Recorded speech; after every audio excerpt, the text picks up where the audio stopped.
कहानी की शुरुआत एक शाही राज्य से होती है जहां राजकुमार हेनरी अपनी होने वाली दुल्हन एलिसन के साथ एक अजीब रस्म निभाता है। वो दोनों के हाथ पर चाकू से हल्का कट लगाता है और अपना खून एलिसन के खून में मिला देता है। हेनरी कहता है कि ये उनके पूर्वजों की पुरानी परंपरा है, इसीलिए एलिसन भी उस पर भरोसा कर लेती है। लेकिन अगले ही पल हेनरी उसे धोखा देते हुए एक गहरी और अंधेरी गुफा में धक्का दे देता है। एलिसन घबरा जाती है और बाहर निकलने के लिए जोर जोर से चिल्लाने लगती है, लेकिन उसकी मदद करने वाला वहां कोई नहीं होता। गुफा के अंदर हर तरफ अंधेरा और डरावना माहौल होता है। एलिसन बाहर निकलने की कोशिश कर ही रही होती है, तभी अचानक वहां रहने वाला खतरनाक ड्रैगन जाग जाता है। एक विशाल ड्रैगन उसके सामने आ जाता है। वो तुरंत आग उगलकर एलिसन को जलाने की कोशिश करता है। एलिसन किसी तरह अपनी जान बचा लेती है, लेकिन उसका एक पैर बुरी तरह जल जाता है। अब उसे कुछ समझ नहीं आ रहा होता कि आखिर उसके साथ ये सब क्यों हो रहा है। तभी ड्रैगन उससे बात करता है और कहता है कि उसके खून से शाही परिवार की खुशबू आ रही है, इसलिए वो यहाँ से जिंदा बचकर नहीं जा सकती। ये सुनकर एलिसन को शक होने लगता है कि हेनरी ने उसे जानबूझकर यहाँ मरने के लिए भेजा है। धीरे धीरे उसे पता चलता है कि इस राज्य के राजा सालों से ड्रैगन के साथ एक खतरनाक समझौता करते आ रहे थे। ड्रैगन को शांत रखने के लिए राजघराने की किसी लड़की की बलि दी जाती थी और इस बार एलिसन को चुना गया था। इसी के साथ कहानी हमें कई साल पीछे ले जाती है। शुरुआत में हम ओरिया राज्य के राजा को देखते हैं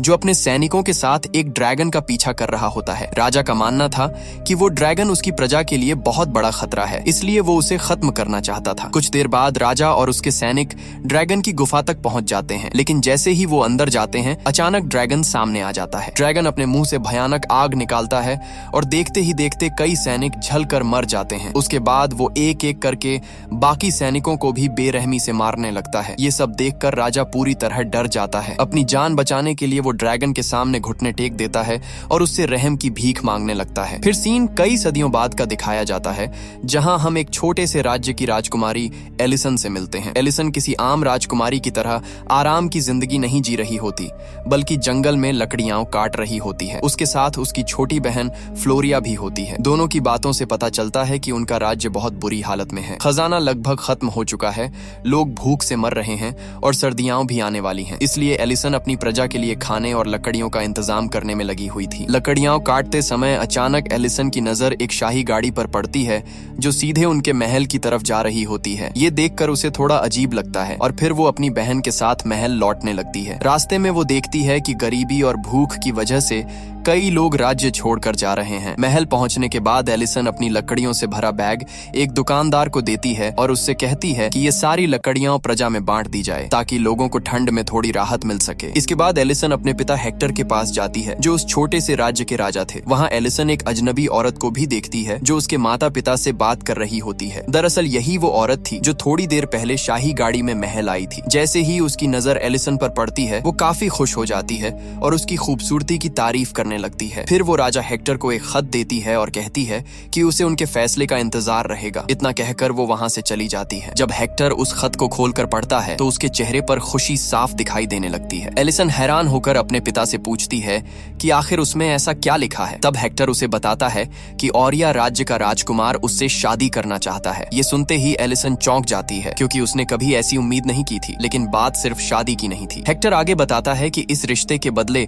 ओरिया राज्य उनके राज्य को बहुत सारा धन देने वाला है, जिससे उनके राज्य की गरीबी और भूख खत्म हो सकती है। एलिसन अपने पिता से कहती है कि शादी किसी ऐसे इंसान से करनी चाहिए जिससे प्यार हो, सिर्फ पैसों के लिए नहीं। लेकिन हेक्टर उसे समझाने की कोशिश करता है। वो कहता है कि अगर वो ओरिया राज्य की राजकुमारी बन गई तो उसकी जिंदगी पूरी तरह बदल जाएगी। वो अपनी माँ की तरह पूरी दुनिया घूम सकेगी और एक बेहतर जिंदगी जी पाएगी। यही हमें पता चलता है कि हेक्टर की पहली पत्नी की मौत हो चुकी है और अब वो अपनी दूसरी पत्नी हेलन के साथ रहता है। हालांकि हेलन सौतेली माँ थी, लेकिन उसने कभी भी एलिसन और उसकी छोटी बहन फ्लोरिया को यह महसूस नहीं होने दिया कि वो उनकी असली माँ नहीं है। वो दोनों बहनों से बहुत प्यार करती थी। आखिरकार एलिसन अपने राज्य और अपनी प्रजा की हालत को देखते हुए इस शादी के लिए हाँ कर देती है। फिर अगले ही दिन वो अपने पूरे परिवार के साथ ओरिया राज्य के लिए रवाना हो जाती है। कई घंटों के लंबे सफर के बाद आखिरकार एलिसन और उसका परिवार ओरिया राज्य पहुंच जाता है। जैसे ही वो राज्य के अंदर आते हैं एलिसन की नजर हर जगह लगी विशाल ड्रैगन की मूर्तियों पर पड़ती है। वो मूर्तियां इतनी बड़ी और डरावनी होती हैं कि उन्हें देखकर ही अजीब सा एहसास होने लगता है। इसके बाद सभी लोग महल में पहुंचते हैं। महल बेहद शानदार और खूबसूरत होता है, जिसे देखकर एलिसन और उसका परिवार काफी प्रभावित हो जाता है। रात को अपने कमरे में जाते समय एलिसन की नजर सामने वाली बालकनी में खड़ी एक लड़की पर पड़ती है, लेकिन इससे पहले कि वो उससे बात कर पाती, वो लड़की अचानक अपने कमरे के अंदर चली जाती है। बाद में रात को एलिसन को नींद नहीं आती, इसलिए वो बालकनी में आकर बाहर देखने लगती है। तभी उसे दूर एक पहाड़ी पर आग जलती हुई दिखाई देती है। वो समझ नहीं पाती कि आखिर वहाँ क्या हो रहा है, लेकिन उस नजारे से उसे थोड़ा अजीब महसूस होता है। अगले दिन एलिसन और उसका परिवार ओरिया की रानी इसाबेल, राजा रिक और राजकुमार हेनरी से मिलता है। बातचीत के दौरान रानी इसाबेल को पता चलता है कि एलिसन सिर्फ खूबसूरत ही नहीं बल्कि काफी समझदार और समझ रखने वाली लड़की भी है। यही वजह थी कि रानी को एलिसन तुरंत पसंद आ जाती है। कुछ देर बाद रानी हेनरी और एलिसन को अकेले बात करने के लिए बाहर भेज देती है। वहाँ एलिसन साफ साफ कहती है कि वो ये शादी सिर्फ अपने राज्य और अपनी प्रजा के लिए कर रही है, क्योंकि इस रिश्ते से उनके राज्य को मदद मिलने वाली है। लेकिन धीरे धीरे एलिसन को हेनरी अच्छा लगने लगता है, इसलिए वो उससे कहती है कि अब वो इस शादी से खुश है। इसके बाद हेनरी उसे पूरा राज्य घुमाने ले जाता है। तभी एलिसन उस पहाड़ी की तरफ इशारा करके पूछती है जहाँ उसने पिछली रात आग जलती देखी थी। इस पर हेनरी बताता है कि वो उनके राज्य की एक बहुत पुरानी रस्म थी जो शादी से पहले निभाई जाती है। वो ये भी कहता है कि शादी के बाद भी वही रस्म दोबारा की जाएगी। दूसरी तरफ महल में रानी इसाबेल एलिसन के पिता हेक्टर के साथ शादी को लेकर एक समझौता कर रही होती है, लेकिन जब हेक्टर वहां से बाहर आता है तो उसके चेहरे पर खुशी की जगह परेशानी साफ दिखाई दे रही होती है। हेलेन उससे पूछती है कि आखिर बात क्या हुई। तब हेक्टर भारी मन से बताता है कि ओरिया राज्य उनकी बेटी के बदले उन्हें बहुत सारा धन देने वाला है। ये सुनकर माहौल अचानक काफी गंभीर हो जाता है, जैसे इस शादी के पीछे कोई बड़ा राज छुपा हो। लेकिन हेलेन को शुरू से ही इस पूरे रिश्ते में कुछ गड़बड़ महसूस हो रही थी। उसे लग रहा था कि ओरिया राज्य के लोग कुछ छुपा रहे हैं, इसलिए वो हेक्टर से पूरी सच्चाई जानने की कोशिश करती है। मगर हेक्टर बहुत तनाव में होता है और गुस्से में उसे कुछ भी बताने से मना कर देता है। हेक्टर का ऐसा बर्ताव देखकर हेलेन की चिंता और बढ़ जाती है। इसके बाद हेलेन खुद रानी इसाबेल से बात करने चली जाती है, लेकिन वहाँ उसके साथ बहुत बुरा व्यवहार होता है। रानी इसाबेल उसे नीचा दिखाने लगती है और उसके गरीब परिवार का मजाक उड़ाती है। वो हेलेन को ताने मारते हुए कहती है कि शादी के बाद उनका परिवार तुरंत महल छोड़ देगा। रानी की बातें सुनकर हेलेन समझ जाती है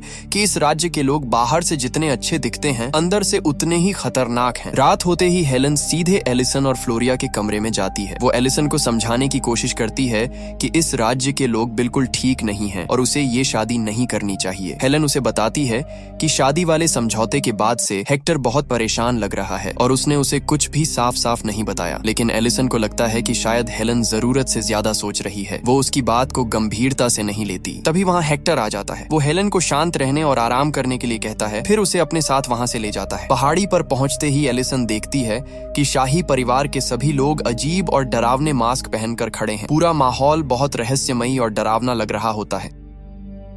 इसके बाद रस्म शुरू होती है। रानी एलिसन को एक सोने का सिक्का देती है और उसे गुफा के अंदर फेंकने के लिए कहती है। फिर हेनरी और एलिसन के हाथ पर चाकू से कट लगाकर उनका खून आपस में मिला दिया जाता है। बाहर से देखने पर सब कुछ एक सामान्य रस्म जैसा लग रहा था, लेकिन असलियत कुछ और ही थी। रस्म पूरी होने के बाद हेनरी एलिसन को अपनी गोद में उठाकर वहाँ से जाने लगता है, लेकिन अचानक वो रुकता है, एलिसन से माफी मांगता है और उसे सीधा गुफा के अंदर फेंक देता है। एलिसन गुफा में गिरते ही बेहोश हो जाती है। जब उसे होश आता है तो वो बुरी तरह डर चुकी होती है। वो रोते हुए मदद के लिए चिल्लाती है और बाहर निकलने की कोशिश करती है। वो ऊपर चढ़ने की कोशिश करती है, लेकिन फिसलकर वापस नीचे गिर जाती है। तभी उसकी नजर गुफा में पड़े पुराने कपड़ों और गहनों पर जाती है। ये देखकर उसे समझ आ जाता है कि उससे पहले भी कई राजकुमारियों को यहाँ बलि के लिए फेंका जा चुका है और अब उसकी भी वही किस्मत होने वाली है। एलिसन डरते डरते आगे बढ़ती है और देखती है कि वहाँ बहुत सारे चमगादड़ बुरी तरह जले हुए मर रहे हैं। ये नजारा देखकर वो घबरा जाती है, लेकिन इससे पहले कि वो कुछ समझ पाती,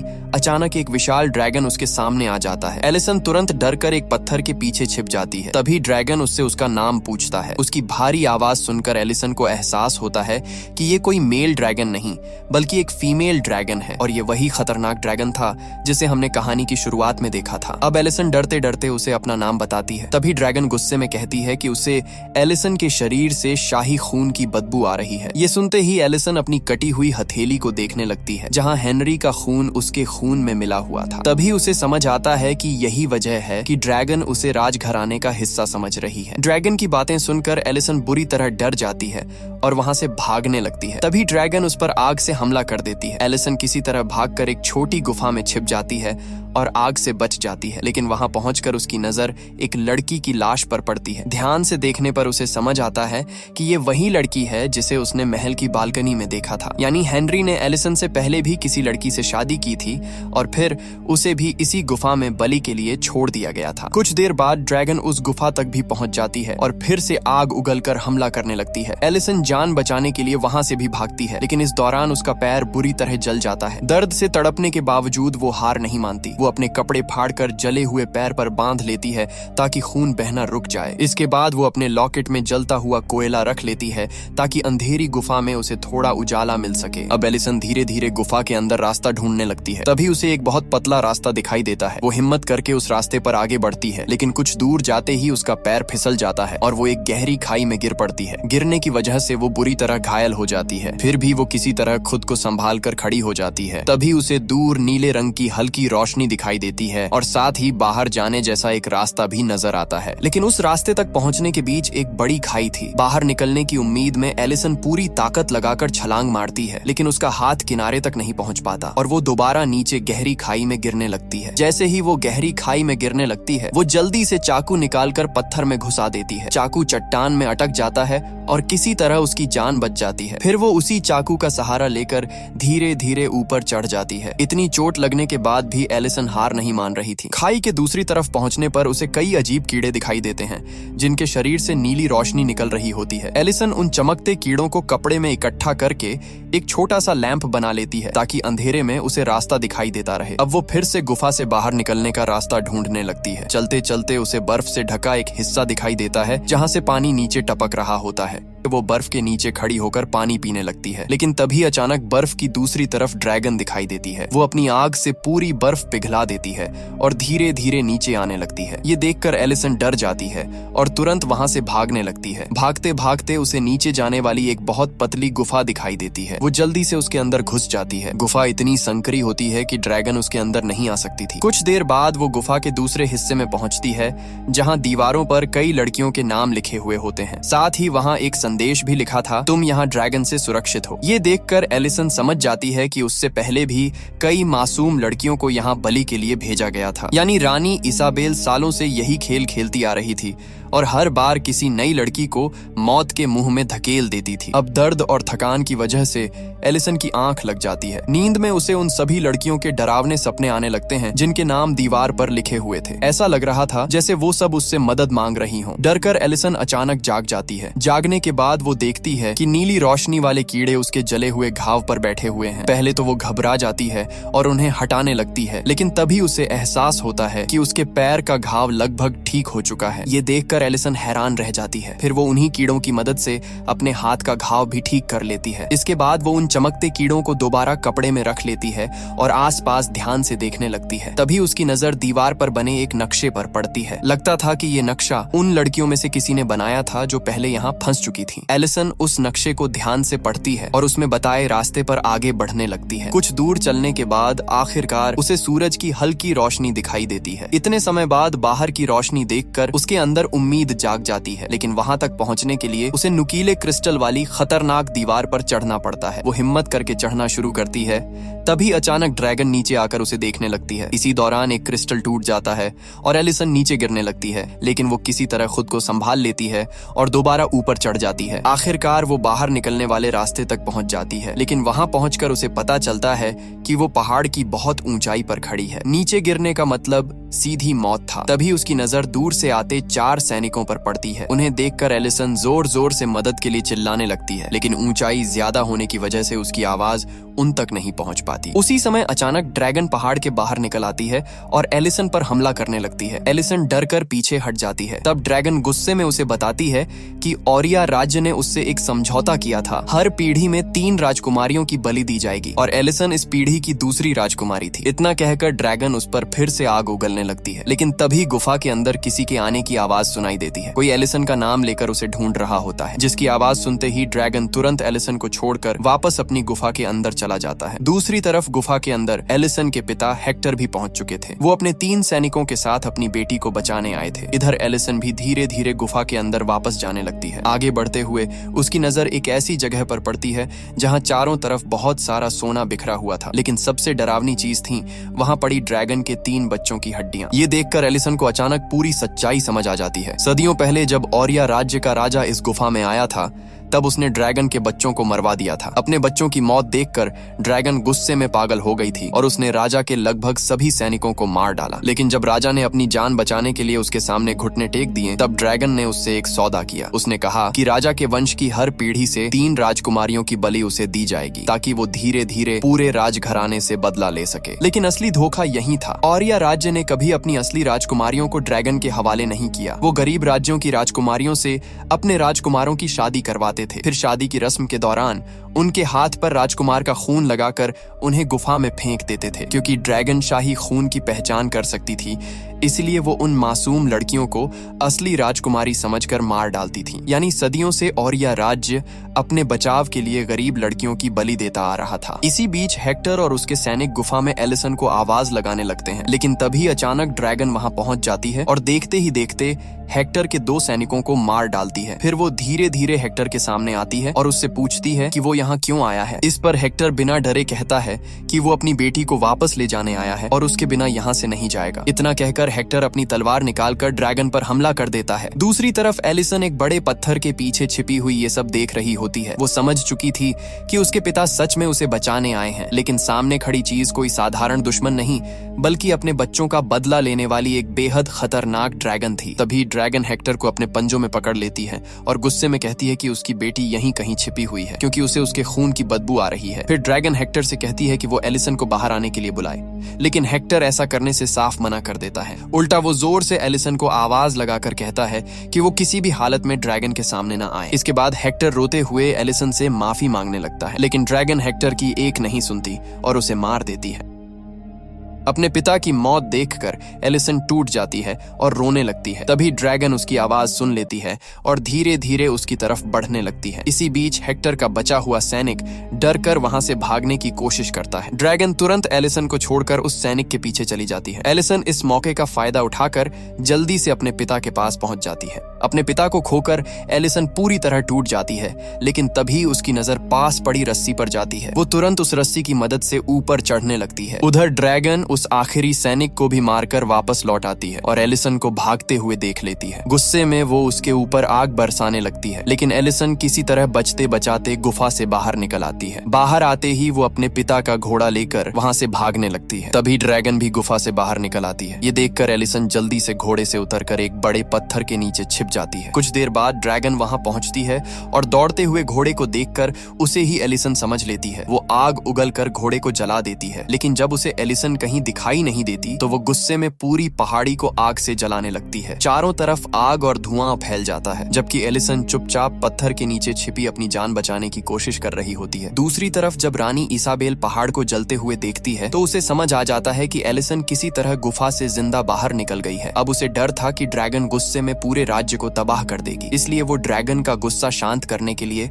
एलिसन की छोटी बहन फ्लोरिया को बलि देने का फैसला करती है। रानी तुरंत अपने सैनिकों के साथ जहाज की तरफ जाती है, जहां हेलन और फ्लोरिया मौजूद थे। वहां पहुंचकर सैनिक फ्लोरिया को पकड़ लेते हैं। हेलन उसे बचाने की कोशिश करती है, लेकिन रानी इसाबेल उसे चाकू मार देती है, जिससे वो बुरी तरह घायल हो जाती है। इसके बाद रानी फ्लोरिया को जबरदस्ती अपने साथ लेकर चली जाती है। अगले दिन एलिसन पत्थरों के नीचे से बाहर निकलती है, तभी उसे घायल हालत में हेलन दिखाई देती है। हेलन किसी तरह एलिसन को बताती है कि रानी फ्लोरिया को ड्रैगन के हवाले करने जा रही है। ये सुनते ही एलिसन बिना समय गंवाए अपनी बहन को बचाने के लिए वापस गुफा की तरफ दौड़ पड़ती है। उधर गुफा में रानी इसाबेल फ्लोरिया की हथेली काटकर रस्म पूरी करने वाली होती है, लेकिन इस बार हेनरी खुद उसे रोकने की कोशिश करता है। शायद अब उसे अपनी गलतियों का एहसास होने लगा था, लेकिन रानी किसी की नहीं सुनती। वो अपनी ही हथेली काटकर अपना खून फ्लोरिया के हाथ में मिला देती है और उसे गुफा के अंदर फेंक देती है। नीचे ड्रैगन फ्लोरिया को पकड़ लेती है, लेकिन उसे मारती नहीं। उसे पूरा यकीन था कि एलिसन अपनी बहन को बचाने जरूर आएगी। कुछ देर बाद एलिसन भी गुफा में पहुंच जाती है। वहां पड़े पुराने हथियारों और टूटे सामान इंसान की मदद से वो एक जाल तैयार करती है ताकि ड्रैगन का ध्यान भटका सके। फिर वो उसी जगह पहुंचती है जहां उसके पिता की लाश पड़ी हुई थी। अपने पिता को देखकर उसकी आंखें भर आती हैं, लेकिन वो उनकी तलवार उठा लेती है और ड्रैगन की तरफ बढ़ने लगती है। उधर ड्रैगन अपने मरे हुए बच्चों की हड्डियों को देखते हुए गुस्से में कह रही होती है कि इंसानों ने उसके बच्चों की जिंदगी छीन ली थी और अब वो पूरे राजघराने को खत्म करके अपना बदला लेगी। तभी एलिसन का बनाया हुआ जाल अचानक नीचे गिरता है और तेज आवाज होने लगती है। ड्रैगन उस आवाज की तरफ भागती है। एलिसन इसी मौके का फायदा उठाकर फ्लोरिया के पास पहुंच जाती है और उसे लेकर भागने लगती है, लेकिन तभी ड्रैगन वापस लौट आती है और दोनों बहनों को देख लेती है। तब एलिसन चिल्लाकर ड्रैगन से कहती है कि वो गलत लोगों से बदला ले रही है। वो असली राजकुमारी नहीं है और ना ही उसका परिवार उस शाही वंश का हिस्सा है जिसने उसके बच्चों को मारा था। लेकिन गुस्से में भरी ड्रैगन उसकी कोई बात नहीं सुनती और उस पर आग से हमला कर देती है। खुद को बचाने के लिए एलिसन ड्रैगन के मुंह में तलवार घुसा देती है और फ्लोरिया के साथ नीचे पानी में कूद जाती है। इस दौरान उसका हाथ बुरी तरह जल जाता है, लेकिन फिर भी वो अपनी बहन को बचाकर आगे बढ़ती रहती है। इसके बाद ड्रैगन गुस्से में एलिसन के पास आ जाती है और उसे अपने पंजों में पकड़ लेती है। फिर वो अपने नुकीले नाखून उसके पेट में घुसा देती है, जिससे एलिसन बुरी तरह घायल हो जाती है। दर्द से तड़पने के बावजूद एलिसन हार नहीं मानती। मौका मिलते ही वो अपना चाकू निकालकर सीधे ड्रैगन की आंख में घुसा देती है। इससे ड्रैगन की एक आंख फूट जाती है और वो दर्द और गुस्से से चीखने लगती है। ड्रैगन को रोकने के लिए एलिसन अपने पिता की तलवार उठाती है और पूरी ताकत से उसकी छाती में घोंप देती है। लड़ाई के दौरान एलिसन की नजर एक अजीब पत्थर पर पड़ती है जहां हवा टकराकर वापस लौट रही थी। ये देखकर उसके दिमाग में एक खतरनाक योजना आती है। वो समझ जाती है कि अगर ड्रैगन की आग उसी पर पलट जाए तो शायद उसे हराया जा सकता है। इसलिए एलिसन जानबूझकर उस पत्थर के सामने जाकर खड़ी हो जाती है। जैसे ही ड्रैगन उसे खत्म करने के लिए आग उगलती है, एलिसन आखिरी पल में वहां से हट जाती है। ड्रैगन की आग पत्थर से टकराकर सीधी उसी की तरफ वापस लौट आती है। अपनी ही आग में फंसकर ड्रैगन बुरी तरह जलने लगती है। तभी एलिसन उसे अपनी हथेली का घाव दिखाती है और सच्चाई बताती है। वो कहती है कि यहाँ लाई गई हर लड़की के हाथ पर ऐसा ही कट लगाया जाता था। रानी दूसरी लड़कियों के घाव में शाही खून मिला देती थी ताकि ड्रैगन उन्हें असली राजकुमारी समझ ले। एलिसन आगे कहती है कि वो जानती है कि औरिया राज्य के लोगों ने उसके बच्चों को मारा था, लेकिन बदले में उसने भी कई मासूम लड़कियों की जान ले ली। ये सुनकर पहली बार ड्रैगन शांत हो जाती है। दर्द और पछतावे में वो एलिसन से कहती है कि अब वो उसे मार दे, लेकिन एलिसन ऐसा नहीं करती। वो उन नीले चमकते कीड़ों को ड्रैगन के घावों पर छोड़ देती है। धीरे धीरे ड्रैगन के सारे घाव भरने लगते हैं और वो पूरी तरह ठीक हो जाती है। कुछ समय बाद एलिसन वापस महल पहुंचती है। वहां वो देखकर हैरान रह जाती है कि हेनरी अब तीसरी शादी कर रहा था, यानी वो फिर किसी नई लड़की को बलि देने वाला था। तभी एलिसन तुरंत उस नई राजकुमारी के पास जाती है और उसे अपनी जान बचाकर वहां से भागने के लिए कहती है। साथ ही एलिसन महल में मौजूद सभी लोगों को चेतावनी देती है कि जिसे भी अपनी जान प्यारी है वो तुरंत वहां से भाग जाए। लेकिन रानी इसाबेल गुस्से में उसकी बात का मजाक उड़ाने लगती है। वो कहती है कि सिर्फ उस मॉन्स्टर से बचकर वापस आ जाने का मतलब ये नहीं कि पूरा राजघराना उससे डर जाएगा। रानी अब भी अपने घमंड में अंधी हो चुकी थी और उसे लग रहा था कि हमेशा की तरह इस बार भी सब कुछ उसके कंट्रोल में रहेगा। लेकिन इससे पहले कि एलिसन कुछ समझा पाती, अचानक महल के बाहर जोरदार आवाजें आने लगती हैं। अगले ही पल ड्रैगन वहां पहुंच जाती है। अब उसे पूरी सच्चाई पता चल चुकी थी कि असली धोखेबाज कौन है। इस बार उसका निशाना मासूम लड़कियां नहीं बल्कि औरिया का शाही परिवार था। ड्रैगन गुस्से में पूरे महल पर आग बरसाने लगती है। देखते ही देखते महल आग की लपटों में घिर जाता है और रानी इसाबेल, हेनरी और बाकी शाही लोग उसी आग में जलकर खत्म हो जाते हैं। कुछ ही देर में पूरा महल राख में बदल जाता है। सदियों से जो राजघराना दूसरों की बेटियों की बलि देकर खुद को बचाता आ रहा था, आखिरकार उसका अंत हो जाता है। दोस्तों, उम्मीद करते हैं कि आप सभी को ये कहानी पसंद आई होगी। कमेंट करके जरूर बताना कि आपका फेवरेट सीन कौन सा था और जाते जाते वीडियो को एक लाइक और चैनल को सब्सक्राइब भी कर देना। शुक्रिया।